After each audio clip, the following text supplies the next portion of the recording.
Republican lawmakers around the country are facing angry backlash from their constituents over Obamacare and other issues at packed town halls, but an event for Arkansas Republican Sen. Tom Cotton on Wednesday night got especially heated. One voter, her voice raw with emotion, told Cotton that her husband is dying and has Alzheimer's and other conditions. "And you want to stand there with him at home, expect us to be calm, cool, and collected. Well, what kind of insurance do you have?"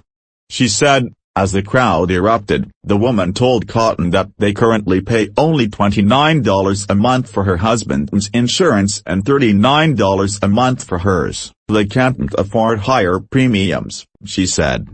"If you can get us better coverage than this, go for it," she said. "Can you beat that, can you?" At one point, another attendee asked members of the audience to stand up if they were affected by Obamacare. Nearly everyone did, as Matt Fuller, a reporter for the Huffington Post, pointed out. A lot of people have gained health insurance under Obamacare in Arkansas, so it's not surprising that Cotton's constituents might be angry about the possibility of losing it. Cotton agreed to hold the town hall at the insistence of Ozark Indivisible, which picketed Cotton's office earlier this month after he cancelled a previously scheduled meeting. Cotton's office said he wasn't letting constituents into his office at the time due to recent threats.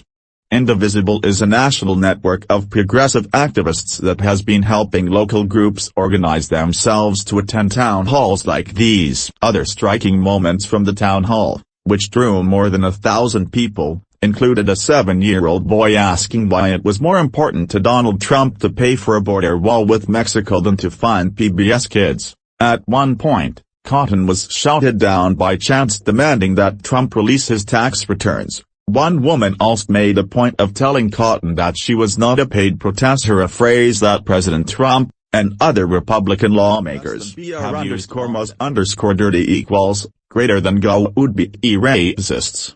That was the blunt and unquestionably sarcastic message one heated passenger delivered to a man and a woman as they were being kicked off a United Airlines flight Saturday evening for causing a disturbance that was blamed on racist comments. The confrontation on Flight 1113 from Chicago to Houston began several minutes earlier, when a Pakistani man and woman wearing traditional clothing were boarding the plane, according to VHF affiliate KAU. As the couple placed their bags in an overheard bin, a male passenger who was not identified by the airline asked the couple if they had a bomb in their luggage. Another passenger sitting nearby told KAU, "That's not a bomb in your bag, is it?" The man said, according to the passenger who was not identified by KAU. The passenger added that the couple did not immediately hear the comment, which prompted the man to repeat his remark. KAU reported that a woman sitting nearby alerted a flight attendant, which led to other passengers to also complain about the man's questions. When the Indian-American boyfriend of the woman who alerted the attendant complained, a heated exchange followed. "The person ahead of us turned around and asked where my boyfriend was from. My boyfriend said it was none of your business," the woman told KAU. At that point he said all illegals and all foreigners need to leave the country.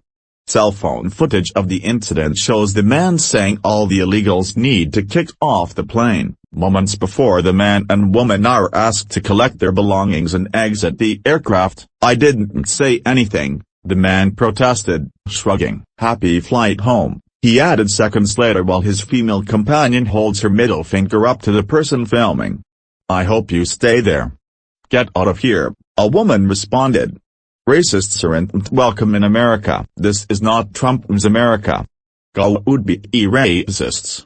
The woman added, "Hey, it will come back, but will be gone," the man said as he walked away. Jonathan Garrett, a United Airlines spokesman, told the Washington Post the man and woman understood why they were asked to leave the plane and calm down. They were placed on a later flight bound for Houston, but Garrett said he didn't know if the Texas city was their final destination. "We removed 2 passengers for making others feel uncomfortable on the flight and for saying some inappropriate things to customers on the flight," Garrett said, noting that removing customers from flights because of disruptive behavior is exceedingly rare. "Most customers appreciate a place where they feel safe and where they are not going to be attacked, and we want to provide that." He added, "More reading: The man who destroyed Trump's Walk of Fame star will be on probation for 3 years." ACLU sues Milwaukee and accuses police of unconstitutional, suspicious stop-and-frisk program. The executions Justice Sotomayor calls horrifying. Time to be an advocate for lower drug prices.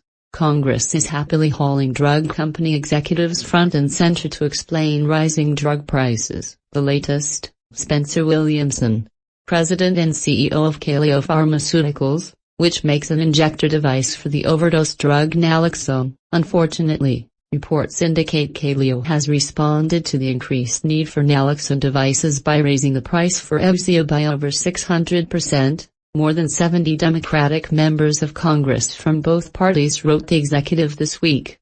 Congress has weighed in on price hikes for EpiPens, and has raked the former head of Turing Pharmaceuticals, Martin Shkreli, for raising the price of antiparasitic pills from $13.50 to $750 apiece just because he could. President Donald Trump has taken on the issue. Also, "We have to get the prices down," Trump said during a meeting with pharmaceutical company executives last month. "We have to get the prices way down." Related, Trump calls for lower drug prices now. David Mitchell is now taking on the fight full-time. Mitchell, 66, has multiple myeloma and says the drugs that help keep him alive cost $26,000 a month. It's not a problem for Mitchell, who made a good nest egg at a public relations company he helped found, but he says he wants to advocate for others paying too much. "It has become increasingly clear that patients are getting killed by high drug prices," Mitchell said. "They are losing their homes, they are spending their kids' education money, they are depleting their 401ks. On Wednesday, Mitchell launched a new advocacy group, Patients for Affordable Drugs. He said he kicked in $75,000 of his own savings and won a $500,000 grant from the Laura and John Arnold Foundation to set up a website and to begin lobbying for ways to bring down the prices that patients get charged for drugs. "We are going to collect stories about patients grappling with the high cost of drugs," said Mitchell. He and the group's executive director Benoit Canna, former spokesman for the Health and Human Services Department under Barack Obama, want to organize these patients. Related, medical bills drive women into debt. "We'll collect email addresses and zip codes to build a community of patients who can be mobilized to stand up and fight for policies that can lower the prices of prescription drugs," Mitchell said. He wants to take aim at drug companies, hospitals and pharmacy benefit managers. "The system is rigged. It is based on monopoly pricing power for the drug companies," Mitchell asserted. One example he gives is Revlimid, used to treat his own type of cancer. It costs more than $128,000 a year per patient, generating $7 billion last year for Celgene, the company that makes it. The drug isn't a new monoclonal antibody, one of the targeted therapies designed to specifically destroy a certain type of cancer. It's not one of the new immune modulators that helps a patient's own body destroy tumor cells. Revlimid is based on thalidomide, a 60-year-old drug originally developed to treat pregnancy-induced nausea that was taken off the market after it caused severe birth defects. Related, cancer raises bankruptcy risks. Drug corporations tell us if we don't pay their outrageous prices, they won't develop the new drugs people need, Mitchell said, but he wonders how Celgene can justify such a high price for a drug it did not have to invent. The U.S. has a free market system, and companies can charge whatever prices they like. But the U.S. also has some ways to push back, such as through Medicare, perhaps the biggest single buyer of drugs. "We are going to advocate that Medicare should be able to bargain for the prices of drugs," Mitchell said. "We are going to focus on a core set of policy changes. We do have to break the monopoly pricing power." Related, how to get help paying for drugs. That's something that both Trump and his opponent, Democrat Hillary Clinton, advocated for. Mitchell would also like to see speedier approval of generic and bioequivalent drugs, which are usually cheaper than the brand names they copy. Another possible point of pressure: taxpayer-funded research. The National Institutes of Health spends billions developing experimental new drugs, then spins off the most promising to private companies. Advocates have for years suggested making companies give a break to patients if they use NIH research for their products. Related, Breast cancer treatment prices vary widely. We believe that if a new drug is invented using public funding,